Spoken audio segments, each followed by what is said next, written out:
কিছু পরীক্ষার্থী পরীক্ষায় নকল করছিল। এদিকে একটি মেয়ে তার পেন্সিলে মুখে ঢুকিয়ে বারবার ভেতরে ঠেলতে থাকে, যতক্ষণ না সবার সামনে সকালের নাস্তা বমি করে ফেলে।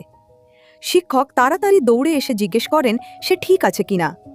এই সুযোগে মেয়েটি শরীর খারাপের অজুহাত দেখিয়ে ক্লাসরুম থেকে বেরিয়ে যায় এবং দৌড়ে টয়লেটে ঢুকে পড়ে।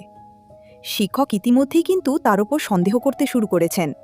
ঠিক তখন আরেকজন শিক্ষক সামনে এসে হঠাৎ তাকে থামতে বলে, কিন্তু শেষে কোনো কথাই শোনে না, সরাসরি টয়লেটে ঢুকে দরজা বন্ধ করে দেয়।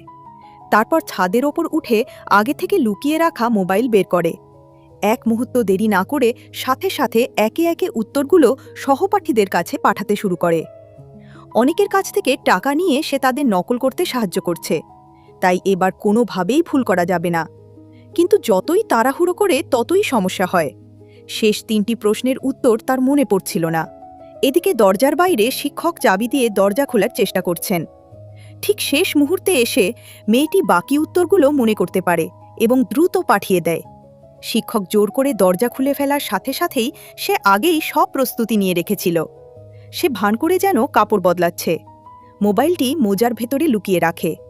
তারপর কারো নজরে না পড়ে চুপিসারে ফোনটি পরিচ্ছন্নতা কর্মীর ব্যাগে ঢুকিয়ে দেয়।